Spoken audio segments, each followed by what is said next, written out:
pilgrimage sites, including Queen Idia Tomb, the Side Oba Markets, where a cheerful crowd of traders abandoned their wares to catch a glimpse of the royal personage and join in the celebration.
ITV, certainly the best.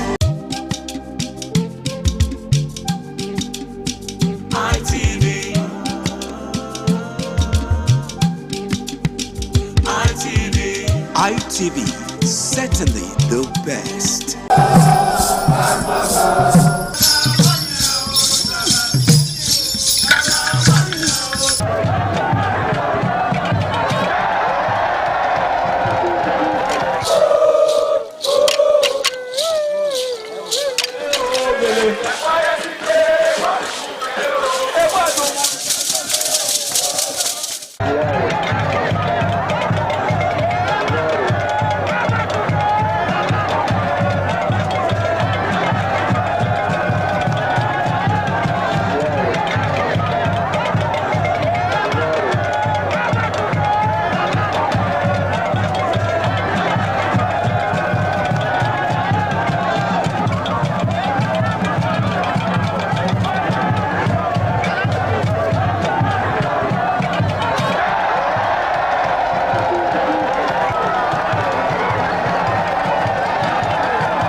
Alright guys, it's another lovely Monday evening and it's my pleasure to have you join me on yet another beautiful episode of the Guys Hangout Show on independent television, reaching you live from that city of bronze. You know I love to call it that city where the king is truly king. Now for starters, the Guys Hangout Show is one show that, teaches men to prioritize themselves and of course, to be the best that they can be, just so that they can give the best that they can give. It airs on this station every Monday. All right, my name is Harry Aigboje, and of course, it's my pleasure to have you join us on this episode of the show. Now, today, we're going to be taking a look at a very, very important topic, something that actually caught my attention of recent.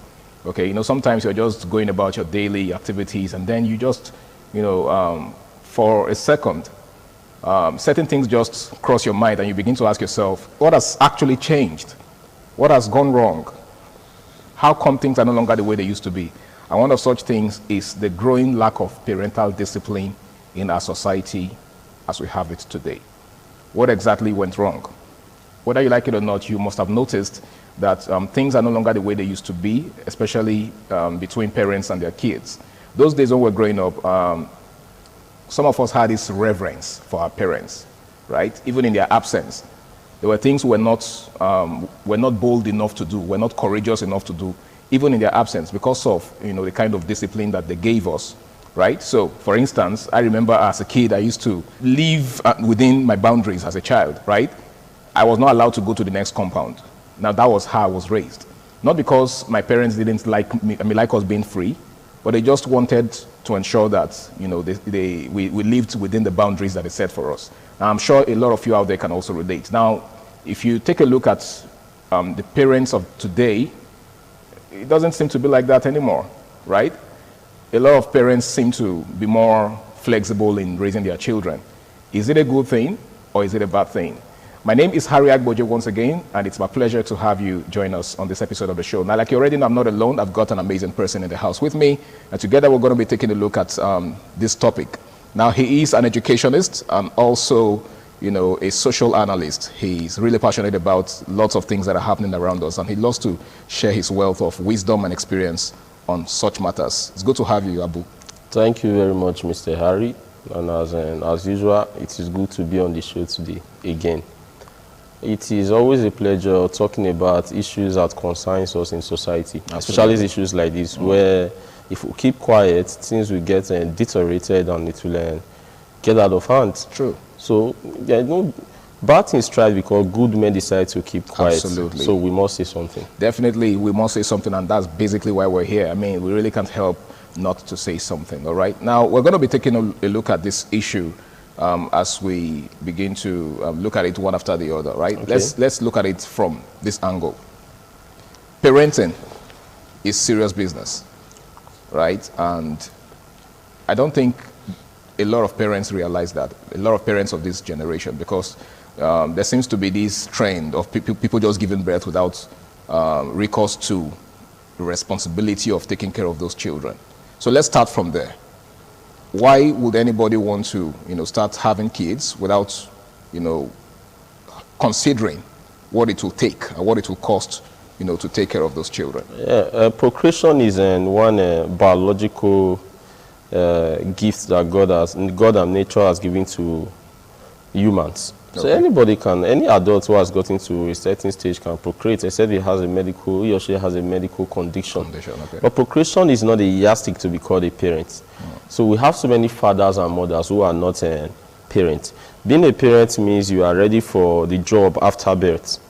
Birthing a child is your God-given talent or God-given gift. Your natural ability. But that natural ability.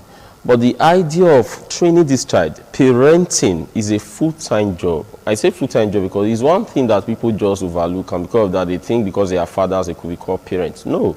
We have so many fathers but few parents. So it's because of these few parents that we have in society that you see there is a growing lack of discipline in terms of parenting and all that.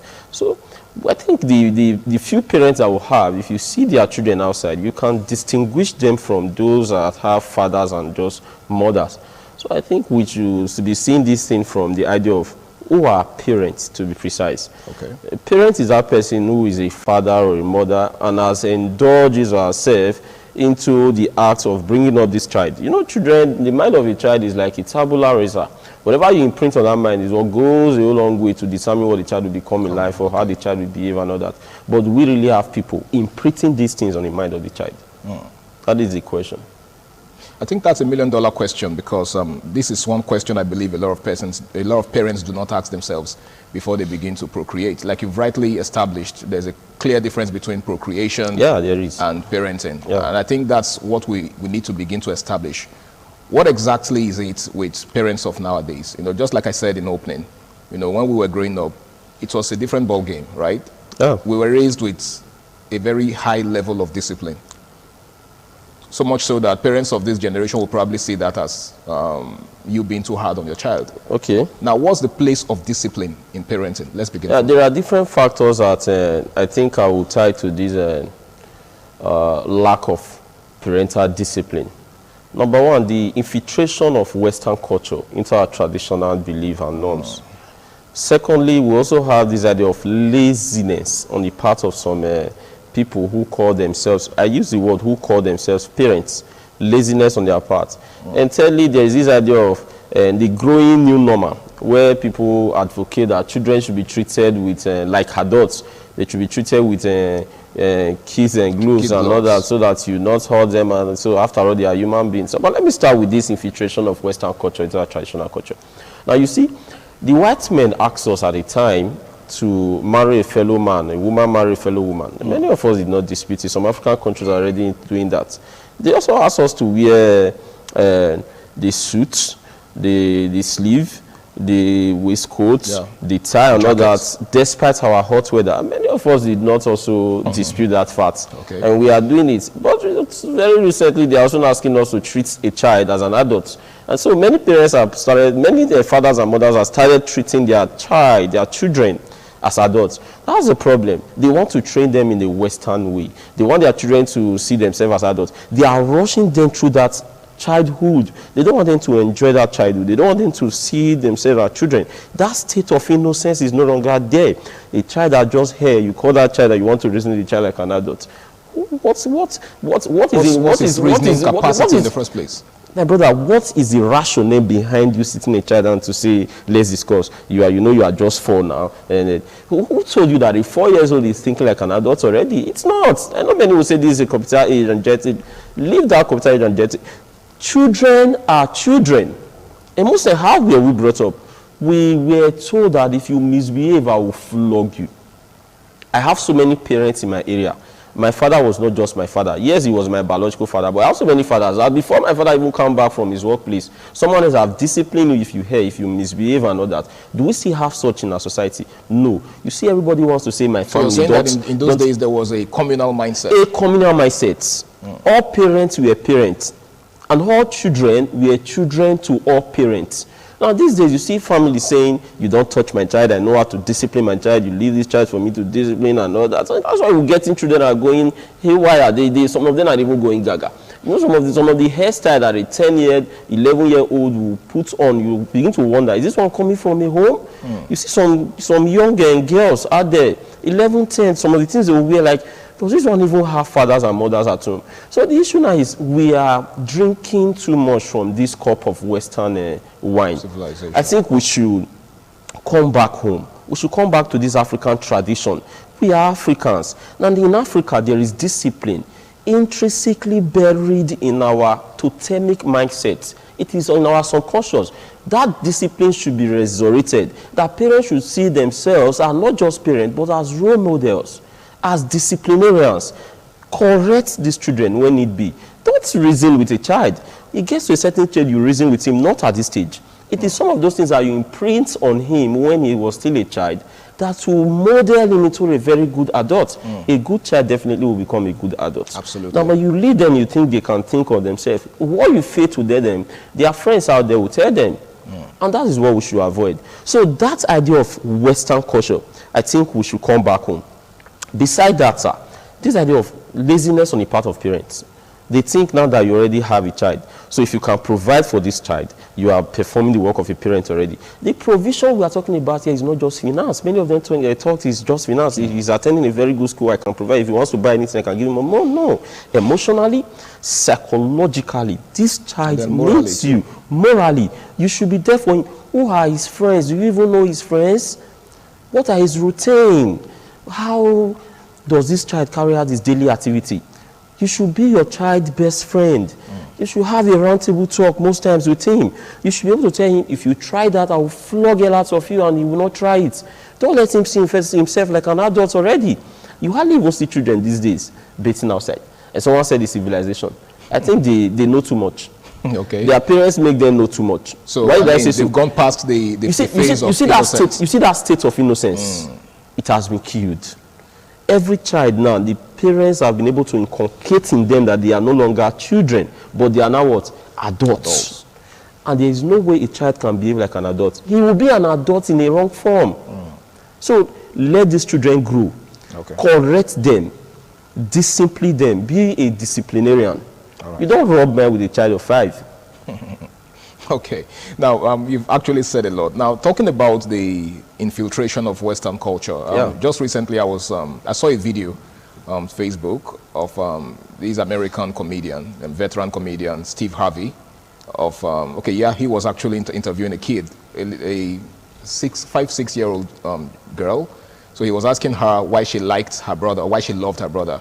And she was saying, well, she loves her brother because, her big brother, of course, because he's always there to protect her and to comfort her when, you know, her parents whooped her. And then, of course, the crowd, you know, reacted in laughter and all of that. Now, I went through the comments as usual, and I saw a lot of persons asking questions, and a lot of people, you know, complaining that it was totally out of place for the parents to, you know, whoop her or to discipline her. And of course, it became a debate as usual. Now, that pretty much reminds me of something. The fact that this is also becoming a major issue in this part of the world, whether or not to discipline a child. Because some people see the use of corporal punishment as a sign of hatred for the child. That how can you, you know, use corporal punishment for a child that you love? So they see it as, you know, you doing too much.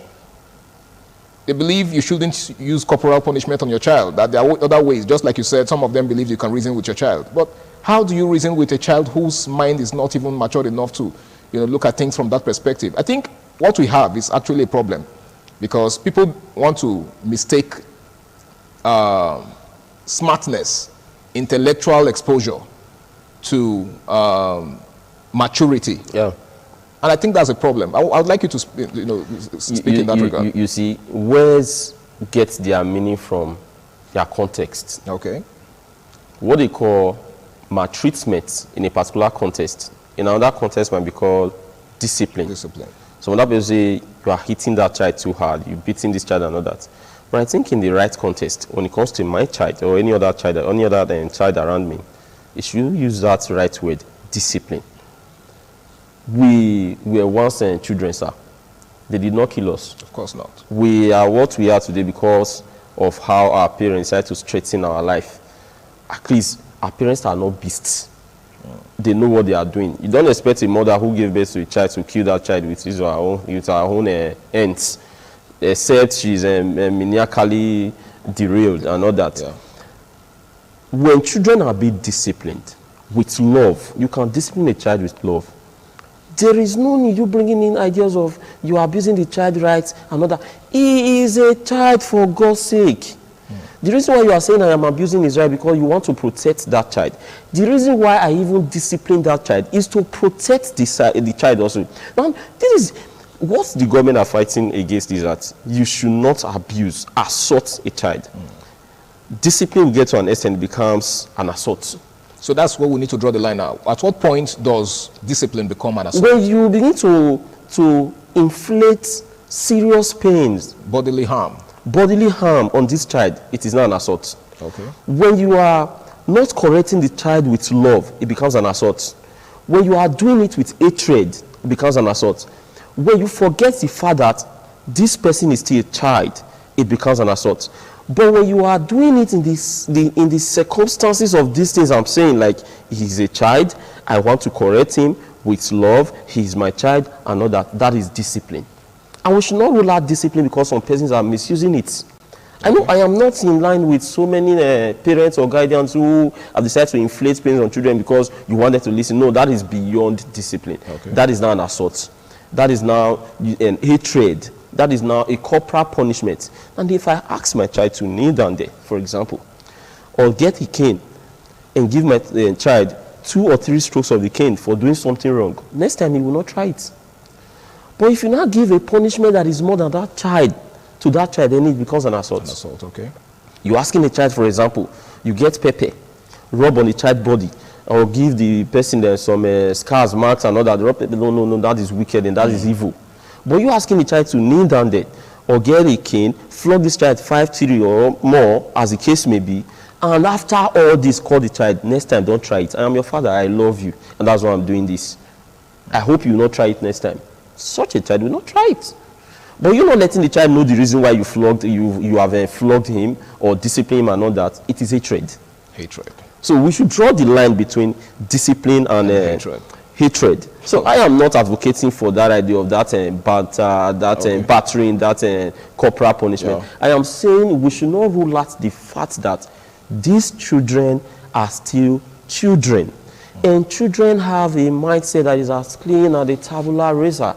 So we have to imprint something that they will take up into becoming a very good adult. I guess that's why the Holy Book says that you should train up your child in the way he should go, that when he's old, he will not depart from it. All right, guys, it's still the Guys Hangout Show on Independent Television. Just in case you're just joining us, we're talking about the decline in discipline, parental discipline. What has gone wrong? What exactly is the problem? Why is it that, kids are no longer as disciplined as before? Why is it that kids nowadays can just do whatever they want without, their parents or a parental figure, putting them in check? Now, Abu, just a moment ago, you were talking about the difference between correcting in love and correcting, in hatred, right? Yeah. Now, it's no longer uncommon to see children just walking past an adult without greeting. And that was actually one of the things that we were taught as, children. And that was exactly one of those values that we grew up with, which is why we cannot see someone who's older than us now and not greet. Don't you think that's also a function of this lack of discipline? The dysfunctionality of the society, that's one of the factor, one of the things we got from the dysfunctionality in the society. Why did I say so? I just told you not quite long that all parents were parents to all children. An elder can call you back and say, so you don't know how to greet. Where are you from? You say, I'm sorry, sir. Good morning, sir. Or in my dialect, you greet according to your family lineage, and you must do that. That's how we grow up. But these days, many parents have restricted themselves from doing that. Before someone else will come somewhere and say, don't talk to my child, it's my child, I know how to train my child and all that. So that communal nature is no longer there. And you can see, that is just a microcosm of the larger one. You could see, apart from this idea of greeting, you could see children, they hardly even get up from the seat for an elder to sit, if that's the only seat. That's another dimension to it. Now, you see some of them, they are very disrespectful. It's what we call disrespect. You see some of them will say savage reply. What you might want to call obscenity, I think that's one of the effects of stupidity, social media. Yeah. You see some of them will say, there's a new one now, we listen, we don't judge. That's not even good. They are indirectly promoting children to go haywire. Go wild. They are promoting this idea of you can always do whatever you want to do. And they are promoting immorality. And the question we should even be asking is, what do we call judge in this context? Judging is discipline. Discipline we're talking about. It is a discipline they want to eradicate. When a child does something wrong, you're supposed to discipline that child. So you say but to children of this generation, you listen, you don't judge. I will judge, you say, you listen, you don't judge. Besides that, sir, you see, when these children were growing up, they were given this orientation that I am your father, I am your mother, I am the only person, I should be the only person that has the moral right to discipline you. And that's bad. Let these children know that all parents in this vicinity are your parents. Even adults.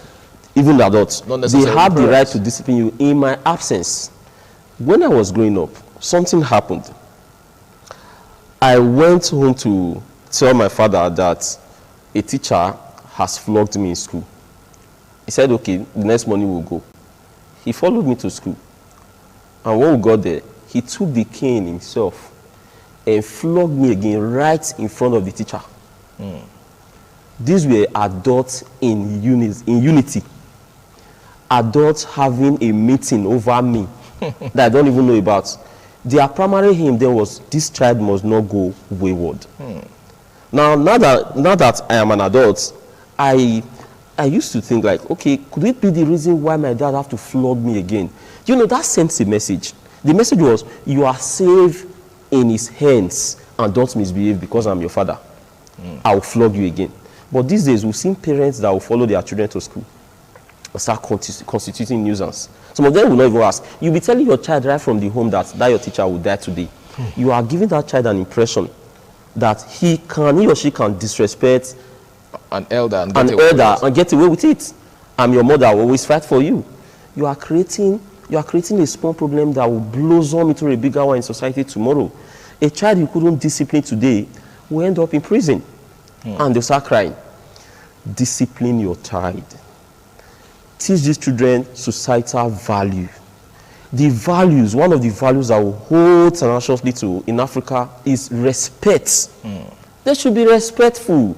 Leave this idea of we are in a civilized world, this is a computer age, and in America you don't touch a child like that, they'll call the police on. Trust Nigeria police. Okay. They'll be very quick to tell you, no, it's not like that. You must respect your parents and all that. So that is one of the factors. Okay. Though there are other factors. There are factors that we have this single motherhood and fatherhood. Yeah. It's also a contributing factor. Broken homes. A broken home. Now, if a child is coming from a broken home, that parental care, love will not be there. Of course, it's not easy for one person to train up a child. Okay. You need a father figure, you need a mother figure, and this person is not there. Definitely, it will affect the child's psychology, and that will metamorphose into an adult that will be antisocial, Okay. or that will be maladjusted in society. All right. So that is another angle. Okay, once again, it's the Guys Hangout Show, and tonight we're taking a look at the issue of the lack of parental discipline. What has gone wrong? What is the difference between the way it used to be and the way it is now? Now, Abu, in closing, I just wanted to give a word of advice to parents out there who are not living up to expectation in terms of disciplining their child. Those who think, letting their child get away with everything they do is a sign of love. What's your advice for them? In less than, They shouldn't be just a father or a mother. Okay. They should be parents. And parenting is not an easy job. Okay. If you are capable of giving birth to a child, you should be able to parent, take good care of that child. Don't be scared. Don't be scared to discipline your child. Don't be scared to discipline your child. I guess that's the parting word for tonight. I want to say a big thank you to you, Abu, for taking out time. Thank you, my brother. Time to be with us on the show today. And of course, to every one of you out there who have created time to be with us. I hope you've taken something away from tonight's discourse. Of course, the most important thing to take away from this is parenting is serious business. All right? So the moment you decide to become a parent, just have it in mind that the future of that child lies in your hands. If that child is going to grow up to become a responsible person, it's totally up to you. And of course, it's up to the adults that child is surrounded by. So another thing that Abu said in the course of his analysis is that parenting doesn't just end with you as a parent. You should also give the adults around your child the responsibility of raising your child, just like it was in the olden days. Don't have this mindset that you are the only one who has the responsibility of taking care of that child. My name is Harry Igboje, and until I come your way again, same time, same station next week, do ensure you do the right thing and stay out of trouble. Do have yourself a lovely night rest.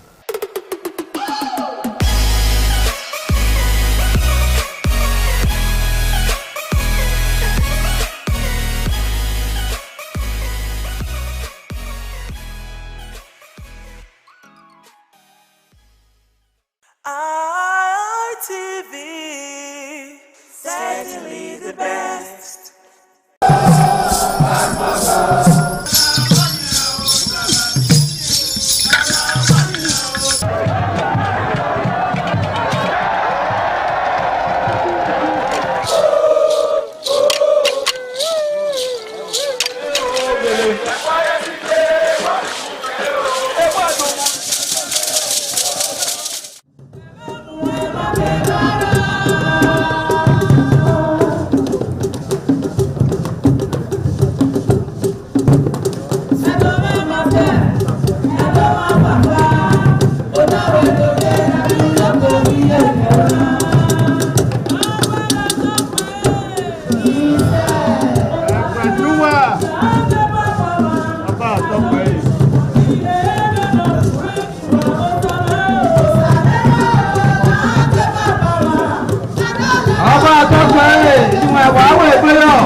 Gbajúmọ̀ ọba àtọ́pẹ́.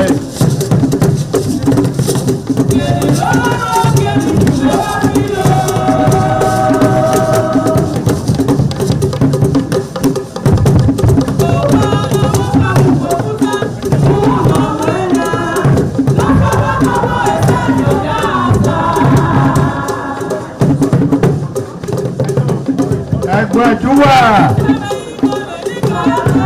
ọba àtọ́pẹ́ yìí.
ITV, certainly the best.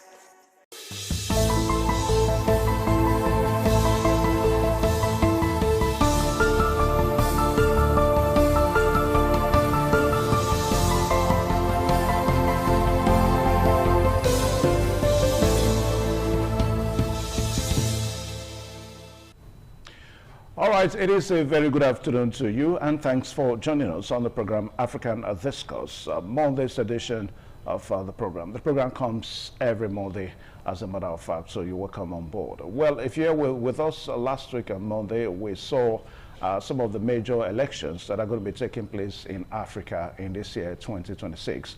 And of course, we did say that Uganda is going to be the first election, and that was slated for on the 15th of January 2026, and that's only about 4 days ago.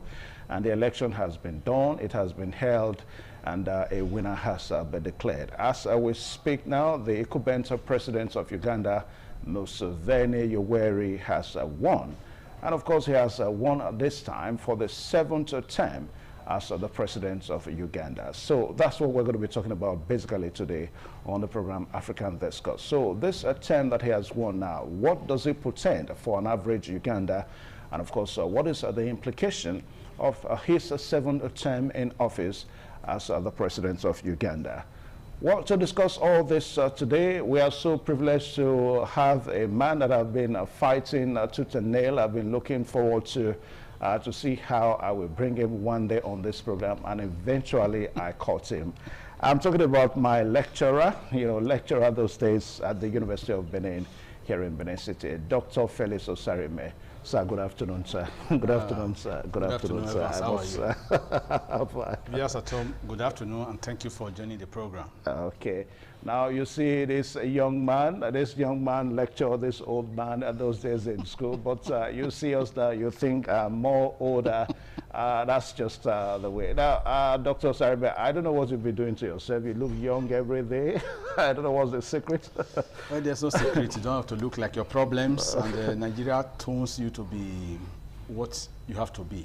Okay, you're welcome to the program, Thank you sir. very much. All right. Thank you very much. All right, so Dr. Felix Osarime lectures at the Department of History, University of Benin in Benin City.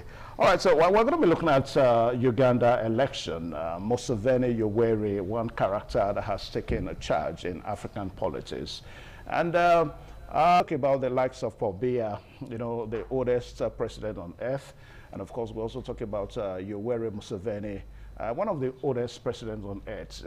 These guys are found in Africa, and little wonder what is really happening in African politics. Now, Dr. Osarime, as we look at the election that happened on Thursday, what would you have to say about the election generally? Let's start from there before we look at all the things you know, that happened. Maybe the build up to the election, and even during the election and after the post-election situation. The situation in Uganda, it's something that is almost normal in some African countries. The gradual transition to democracy in Africa, I'm using the word gradual transition because that is the way it is in some of these countries. It's not the Western model that we know that there's periodic election, you serve a term or two and you bow out. So we should be a bit circumspect not to use that model designed by the American president in the person of Abraham Lincoln, who said democracy is the rule of the people, government of the people, by the people, and for the people. Now, when he said that in the Gettysburg Address then, he was referring to a situation that was developing. But what we have here in Africa and in Uganda in particular is a different situation. And if you permit me to take it back a bit to history, it will give a better picture so that every other person following this program will understand and be able to come to terms with the reality that is existing in Uganda. Yoweri Kaguta Museveni is 81 years old now, and he's been in office since 1986 when he overthrew Milton Obote. So for 4 decades, he's been one man that has been the saddle of governance in Uganda. Right, we'll keep that aside. Before he got in, there have been these developments up to the time of Idi Amin, the Idi Amin that was forced out of power, that Obote could come in. So Uganda has not really had a democratic system that we can mention is in the Western model, where you have open elections, you have candidates who are chosen by the majority of people, then you have tenured administrations that will ease out at a particular point in time, and that will be replacing, either from the main or the incumbent side or from the opposition side. So if you take a look at that, therefore, you will understand that Uganda is not an exact Western model type of democracy. It's not different from what we are talking about in Cameroon. And it's not only Cameroon. It's happened in Guinea-Bissau. It's happened in Gabon. It's almost a general trend in Africa. That's why I said it is not an exclusive situation. So we should not take it out of context. That is the brand of democratization that we're having in Africa for now, where you find that someone gets into a position and the person now uses state institutions to ensure that they will remain there for as long as they can hold on to those institutions and control them. Now we have on the other side Robert Kyagulanyi Ssentamu, Bobi Wine. Bobi Wine is just 43 years old. Bobi Wine was just entering the 4th year in life when Museveni became president in '86. Bobi Wine, therefore, represents a younger generation that is looking at things differently. How? He is talking of a change that people in Uganda are not at home with. He is asking for change, we understand. But the people that are generally the majority do not understand that thing. He is educated, he has a degree, a diploma in arts, he went to music, and his music is a fusion of African, Afrobeat, local Ugandan content, and Western issues. But he said he wants to use music as a medium to express why there must be change, dynamism. The people also would, I believe, love that. But the institutions that are on ground do not necessarily support that. Museveni has been able to build a court of followership around himself. The army that he used to gain power, they are solidly behind him.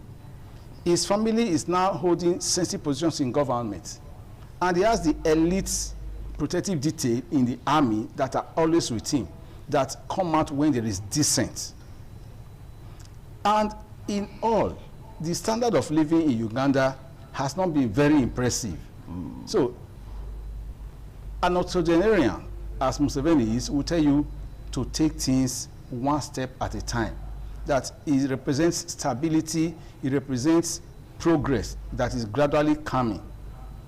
And if you look at the new regime that he has just started, this administration, it will be till 2031. Okay, let me pause you there so that we get our viewers to really stay glued to the program this afternoon. The program is African Discourse, and we are following the Ugandan election, the latest election in the continent of Africa that we had on Thursday, and a winner has been declared. Now, some of the information is that Uganda's President Yoweri Museveni has been re-elected to his 7th term. The country's electoral commission has announced.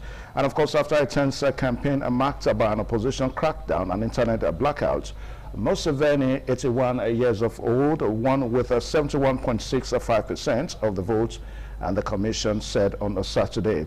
Then also too, he defeated his main challenger, 43-year-old Bobby Wine, who received 24.72% of the votes, according to the official result. Museveni's widely expected victory comes after an election campaign that the United Nations said was marred by widespread repression and intimidation, including a crackdown on opposition rallies.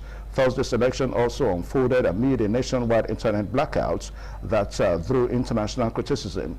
Then also too, Bobby Wine, a singer turned politician whose real name is Robert Kyagulanyi, had claimed on social media on election day that massive ballot stuffing was also taking place. And also the spokesman for his opposition party, the National Unity Platform, told the AFP news agency on Saturday that the results were a sham. Bobby Wine said earlier in the day that he had escaped a police and army raid on his house. Now, we will stop it there. Now, Doctor, as the program progresses, we'll begin to look at other issues. Now, for a lot of persons, it is somehow difficult for them to understand because you just said something a while ago that this election was largely done by people that desire a change. In other words, the youngsters in Uganda. Now, ordinarily, one would have thought that that would have been the Bobby Wine's generation. But you also said that the institution that is in Uganda largely supports Yoweri Museveni. So this election, was it done in a kind of a controversial situation, in the sense that an old institution, a generation that desire change, and that they could not really effect the change that they needed? Basically, anybody that is up to Bobby Wine's age has not known any other president apart from Yoweri Museveni. So that would be. But he desires a change. I agree. That is when you are talking from the perspective of an educated person who understands why there should be change. Some people can mount the need for change. Doesn't mean they can really take up the gauntlet and agitate for change. That's on the one side. On the second side, Bobby Wine calls himself the ghetto president.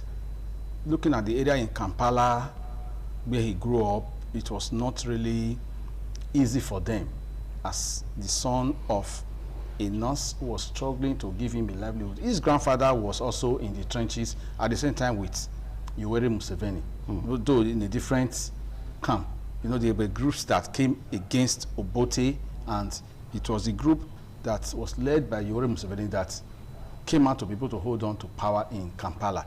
Yoweri Museveni's National Reform Movement, this party, holds on to power. But what we find difficult is to say one thing and do another thing. A lot of people really don't come out to vote. How many millions came out to vote? 11 million in this election in Uganda. Of the registered voters, 11 million. And this is the challenge. People can say they want change. Do they really go out to effect change? I'm not going to sit here and speak for Yoweri Museveni, but the pragmatics here is that the optics looks like they want change. Do they go all out?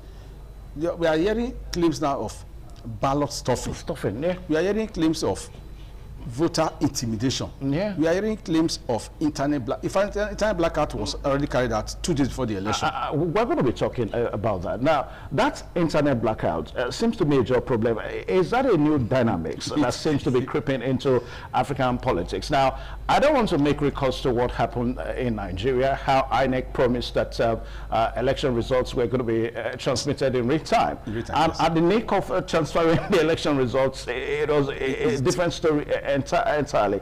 Continue with your last point. See, this is where technology that would have been deployed to help give transparency and accountability to a process has been withdrawn at the last minute.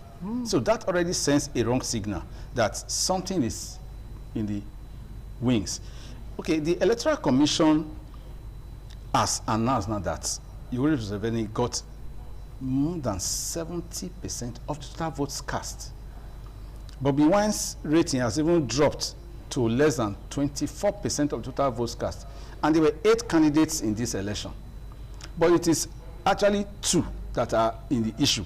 Bobby Wine and Museveni. Yeah. Because Bobby Wine represents that consistency. He is young. People will say, oh, why are you struggling so much? Why don't you allow this old man to leave his time out? That is not the situation. In governance, it is not about the person, it's about the institution. And now the institutions have been held hostage by the person. And this person has formed, I use the word, a personality cult around himself. So himself and his cohorts, his lieutenants, they are holding the country by the jugular. That is the challenge. So even if people are shouting, it will not be easy for them to unseat a man who has everything on his side. So it's an uphill battle for the populace. And this is where education plays a crucial role. Now, if education is popular and well developed, then people will now become enlightened. It is not to read and write that is the issue here. They can read and write. Can they actually ask themselves the critical question, why should we allow this man to be here? Because Museveni himself started by saying earlier on that sit-tight rulers are not good for Africa. Museveni himself later came out to say that in Uganda, there's something like 10 presidency. He is the one saying both because he has now entrenched himself. And he, as much as he remains the de facto and de jure authority, that is what we apply. So it is him as a person, his supporters, his cohorts that are now dictating, not the people. So power is with him, resides with him. Legitimacy is not the issue for him. But they find a way to make it legitimate. That's why they do periodic elections. A constitution could have been written to say, this is your term, but he also altered the constitution. Yeah, he altered the constitution. That is the point I'm making. And that will make me to ask the next question now, because Museveni probably had all the ways cleared out for him. I mean, he altered the constitution that the issue of age will not be a barrier for him. And of course, that the issue of no matter the number of tenure times is going to be in election will not be an age a barrier for him. Now, against that backdrop now, what do you make of the fact that this old generation in politics, they keep on, having the constitution to suit their whims and caprices in African politics? To advocate certain perspectives in a live program like this may not be acceptable to the controlling entities that regulate broadcasts, but we are enabled under certain conditions. If you have evidence to back up your claim, no, it's not evidence, it's factual. You have raised the questions, and the questions are actually pragmatic questions, and they're also before us. A man has been there from 1986. Now, he has been able to ask the Constitutional Court and the constitutional framers of the Constitution in their assembly to effect changes that are beneficial to him as a person. Is it that Bobby Wine is not qualified? He is qualified. Yeah. A lot of people also want him. But the question is, what is the standard of democracy? Standard of democracy is to go through periodic elections.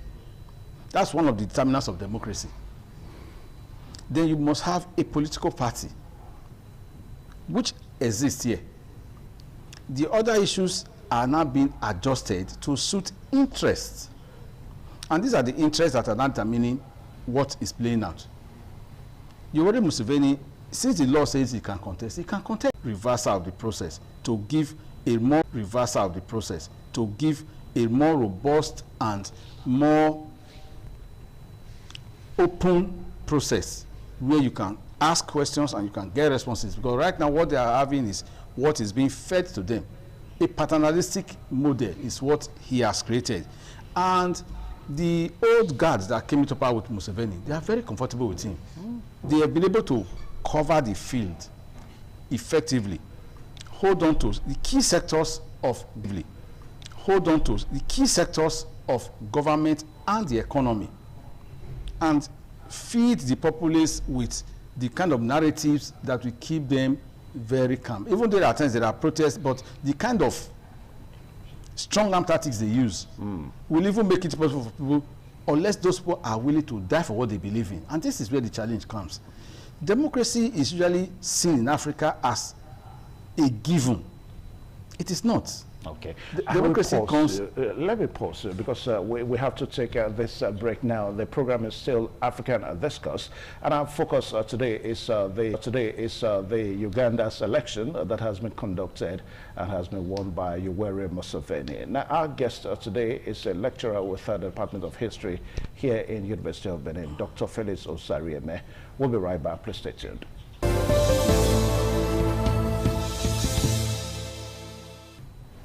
All right, thank you one more time. The program's still on your television, Independent TV, and we are talking about the election in Uganda, the one that was done on Thursday. Results has since been announced, and Yoweri Museveni has been declared the winner of the election.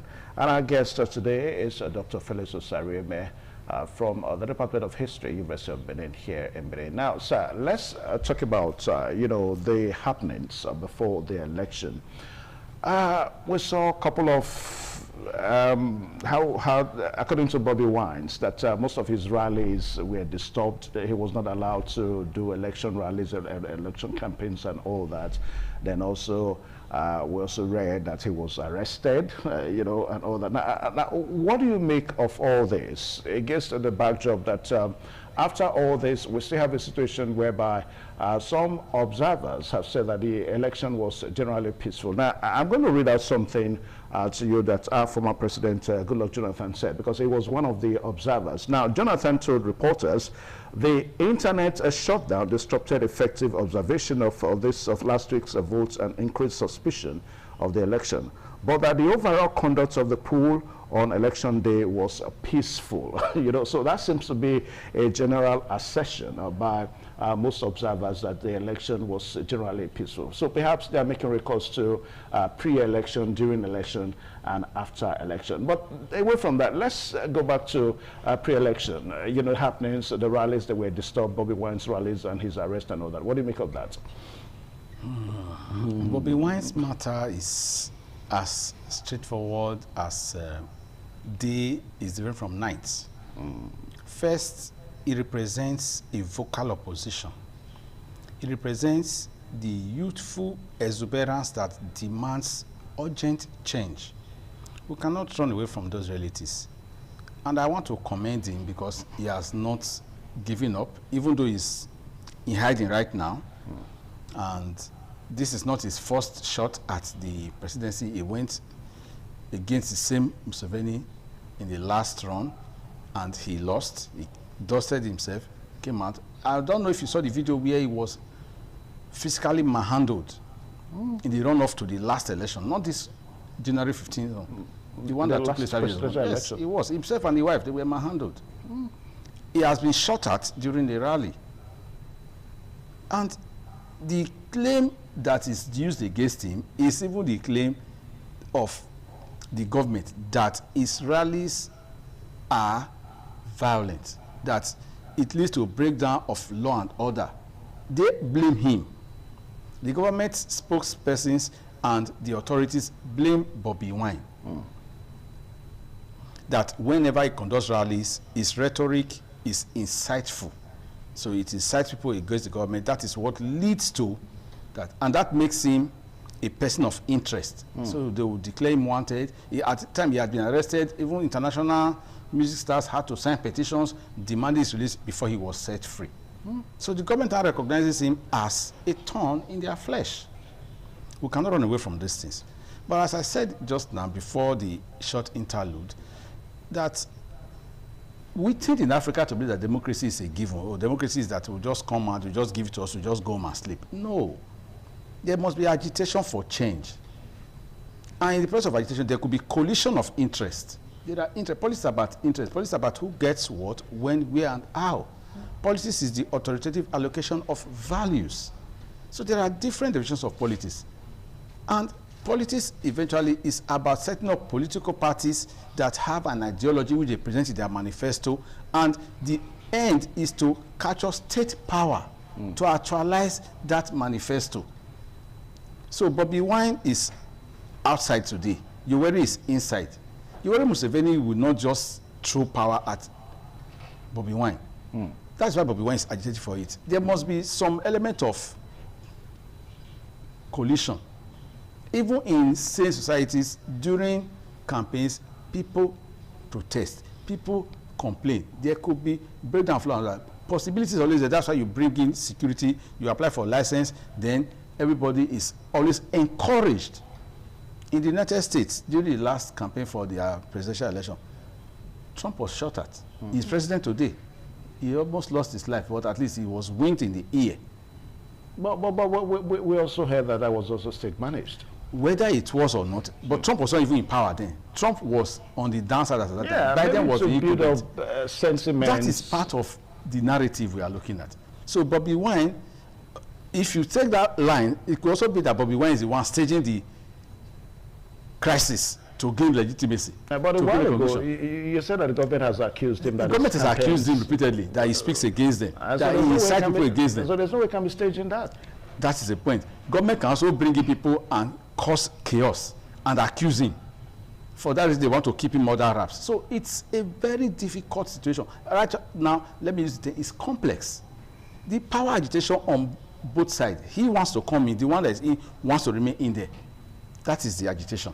Now, yeah, Doctor, what do you make of, because Yoweri Museveni is going to be there for the next 5 years? Yes, 2031. 2031. 2031. That's the next 5 years. Yes. Now, what do you make of, because we've seen a situation whereby most Ugandans have called for change, just like what you said a while ago. And also to some persons are saying that he's been there responsible for the rapid economic growth and development in Uganda, because it's somehow difficult to marry these two sides of the coin together. Most Ugandans, they want a change. Then others are saying that is that stability. You understand? They don't want a disruption. So they want to eat their cake and have it. But others are saying that Yoweri has been responsible for rapid growth and development. So how do we marry those two situations together?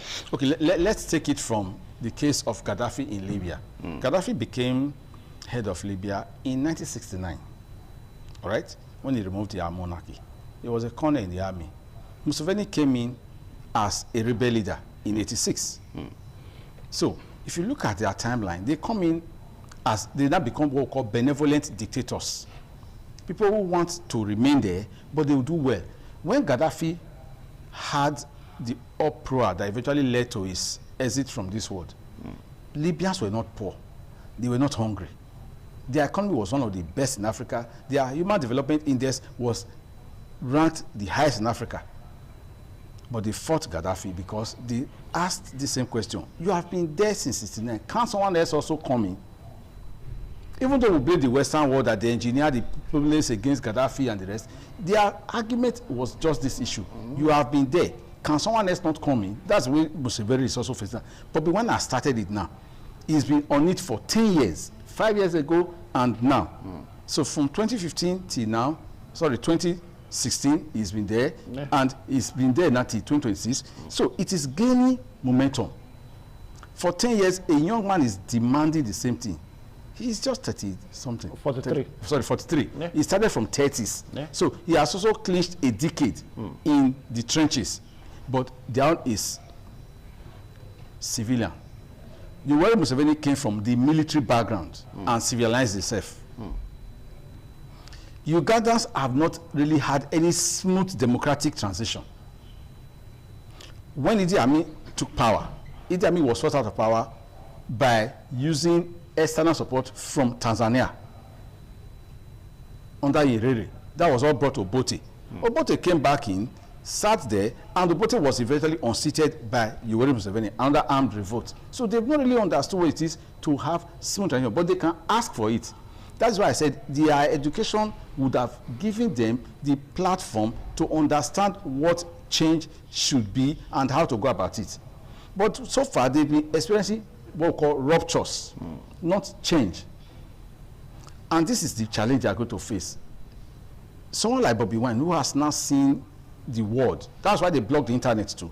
Because when these things are exposed to the world and the world is looking in, you are able to transmit out, there will be greater condemnation, and this will lead to people demanding for greater accountability and transparency. Now, the internet crackdown, was it a social media as related? It was social media. Internet is not only social media. Yeah, because some persons are of the opinion that it was because of the results have to be transmitted. That was why the internet was cracked down and all that.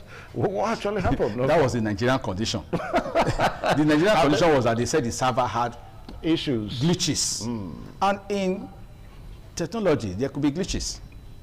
We understand that, but that is where you also have a back end, or what we call a safety net. If you have a computer system, you buy UPS, uninterruptible power supply. Yeah. These days we talk of solar to back up, so that there's seamless use of the system. No, but it wasn't power now. They said it was the internet, maybe connectivity. So long as the internet cable that is in the Atlantic was not severed, then what happened was local. Okay. Now, let us ask the bigger question now, because a lot of persons are beginning to ask the question. I mean, Yoweri Museveni is going to be there till 2031. That's for the next 5 years. Now, what does it portend for the Ugandans? What does it mean for them to have an 81-years-old president, and from now till 5 years' time is going to be 86 years old? So how will he, guarantee, what does it portend for the Ugandans? If we borrow that cliche that age is nothing but a number, it may be physically very strong, even though his age is actually climbing. He's an octogenarian already. Well, the Bible said 70, that's 70. He is at 81. So he has already reached the biblical age. God has blessed him. Let us get a bit religious. He has gotten to that point where if he exits now, he has made it. But again, he doesn't want to exit. He wants to still be there. Now, he is there. What has he done so far? In the last 40 years, has he been able to do some transformation? Has the economy been in a nosedive, or it is stable and gradually going upline? We can say that to a large extent, Museveni has not, we cannot accuse him of destroying his local economy. He has been able to bring in some stability. And recently, there is this glimmer of hope that just came in. They discovered oil. In Uganda? In Uganda. That is the latest booster for him now. He is now saying that he's guaranteed them a better life by the time this tenure will end, at least by 2030, not at this beginning. They have already developed a projection to take crude oil to the port going through Tanzania. They've done it. The project has been concluded. The oil that was found in commercial quantities. So that gives him some boost, because one, we are still using fossil fuels as the major source of energy on a global scale. Whether we are talking of alternative sources or not, the mainstay for the global energy consumption today is still fossil fuel. That's crude oil, and they have it now. They've also been able to do a working plan through a joint venture agreement to take it to the sea through the neighboring country, and they have already concluded that project. So that gives him a very good opportunity. I will use the term, to write his name in gold, cast his identity on stone. Now, if he misses it, because this is going to be the problem. If he misses the opportunity, then his reputation, whatever he has done, is going to go down in infamy. But with this opportunity that's coming to bring in huge funds and an improvement in their internally generated revenue, he is assuring Ugandans now of a better life, to move them up to more middle class than they presently are in. Now, Doc, the fear is external influence because Uganda relatively may have been a peaceful nation. I mean, compared to other nations that is having issues with Western powers and all that. So now that the country has discovered oil, we're going to begin to see a troubled Uganda because of Western influence and interest. Crude oil does not necessarily represent trouble in any country. It is the management. Really? It does not represent oil problem. No, I don't want to sound pessimistic in that regard. There was a document I read one time that the crude oil is the devil's piece, and that anywhere you find it, you find calamity. America is not in calamity. Saudi Arabia is not in calamity. Kuwait is not in calamity. They manage their own very well. Indonesia, they have crude oil. They are not in calamity. All you need is a leadership system that is committed to progress. And this is where the challenge is. If you make it an elitist revenue profile, then you will lose it. But if you make it widespread and convert it to sovereign wealth, that is common wealth, then there will be progress. That is what they have been able to do in the Arab nations.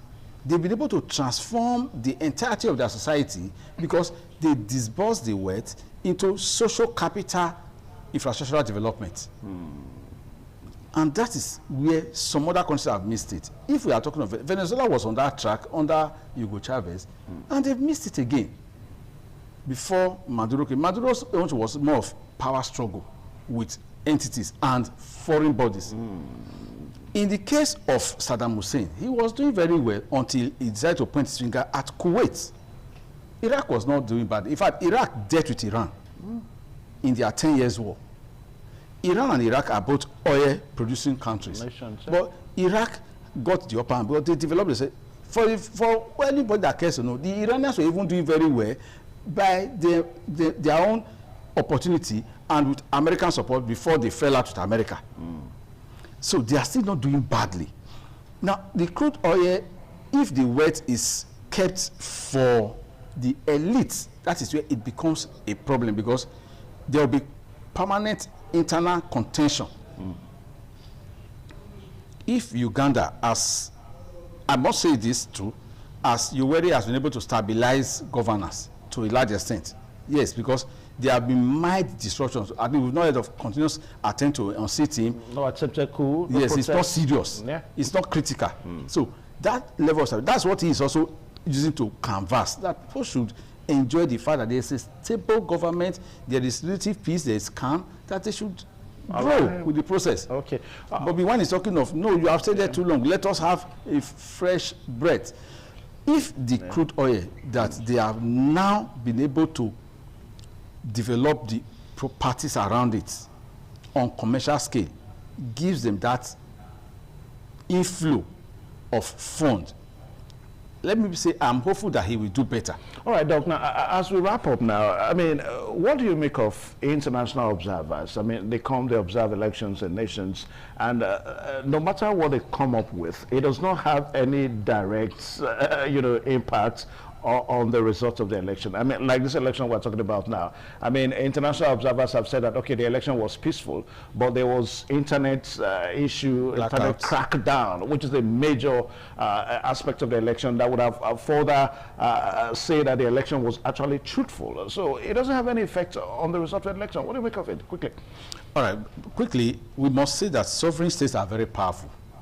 And when a state is doing anything, it will be difficult for any observer that is not a state and is no more powerful to dictate to a state that is very powerful. What is the essence of the observation? No, it is still part of the challenge that must be done. Anyway, let's quickly cut to the bone. These observers, did they go to the rural areas? Okay. Where they allowed, they will be taken to the urban centers where they can see a semblance of stability, and most of the time they will be taken to the areas where whoever calls the shot, the incumbent, will Yes. have the upper hand. So they will see what they are made to see. And they make the observations. Yes, but you cannot observe otherwise, because if they now speak against the government of the day, in some cases, they'll be seen as interlopers who try to destabilize a peaceful state. The situation. So that is not the ability to give a report, a fair report. And that is why most times you find that international observers will tell you that based on what we observed, they didn't say based on everything that happened, because they could have been everywhere at the same time. All right, now, Dr. Felix Osarime, I must say, it's like the way you were taking us through History 101 those days in class. Thank you so much. I mean, you explained the topic and the situation in Uganda just as if you're lecturing in the class. I really enjoyed Thank you very much. your conversation. Thank you very so much. much. Thank you so much. Thank you for having me in the program. And I do hope when we invite you again, you'll make it. As time will permit. All right. And viewers at home, thank you for staying and listening to us. Okay, Dr. Felix Osarime, the lecturer with the Department of History, University of Benin, and at one time a lecturer of this old man, you know, talking to you on television right away. All right, so my name is Evan Sudokuge. This is where we end the program today, and until same time next week with another edition, another topic, and another set of guests. Goodbye, and God bless you.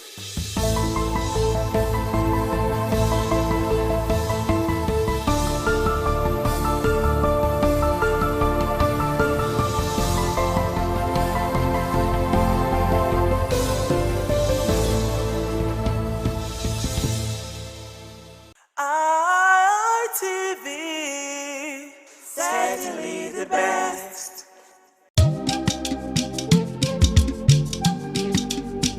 ITV,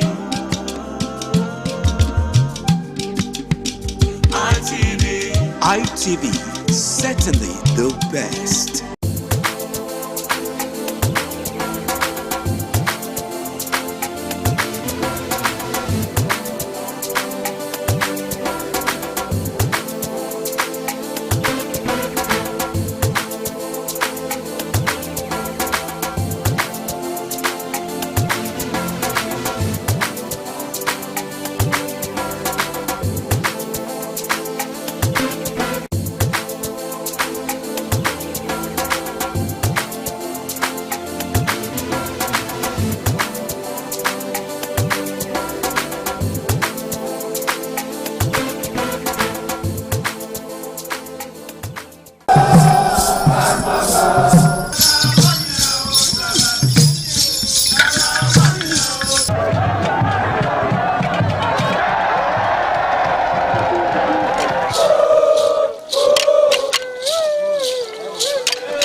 This is Anegbete community situated in Isako Central Local Government Area of Edo State. It is an agrarian community with united people that promotes unity and oneness for peaceful coexistence. The inhabitants of the community migrated from Benin, the cradle of black civilization, a kingdom where king is truly king. The ancestors of Anegbete saw that age was the main determinant of leadership in the rural setting, and the eldest man in the settlement was regarded as the leader who presided over meetings, and his authority is held in high esteem. To further strengthen this unique system of leadership, age group evolved in Anegbete.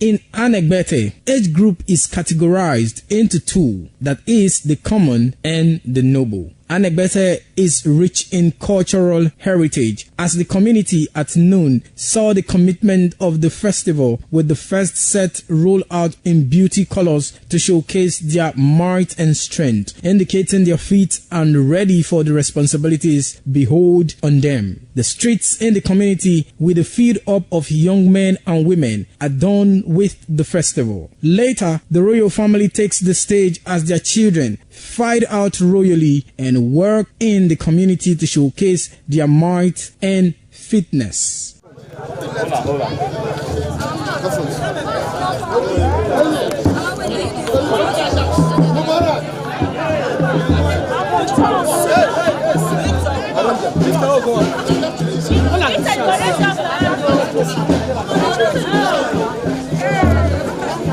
My leader.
ugieni madonna imazedion overo obesni agbe e manazo o ugieni madonna. You will have to serve the community for 30 years before you come to this stage. They will ordain you ordain title. Then by then you are one of the elder. This year now we don't read the year, so that's why we can do this year. Historically, joining the Elders Council, an individual must have reached a certain age and must have made significant contributions to the community through leadership.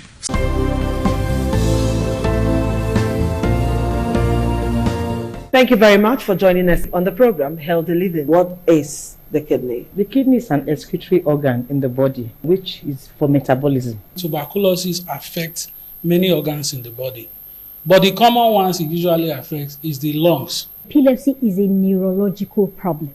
Okay. It is an injury in the brain which causes someone to begin to convulse, to go into fits. It is curable, but the cure is a long-term thing. If you eat well and avoid those risk factors that will make your immunity to be down, then the risk of contracting tuberculosis will be reduced. If you're healthy, then you're wealthy.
The Ekoko masquerades from Ute village, whose cult is connected with Obaeware and his mother, Elere, appear on this occasion to bless the Oba.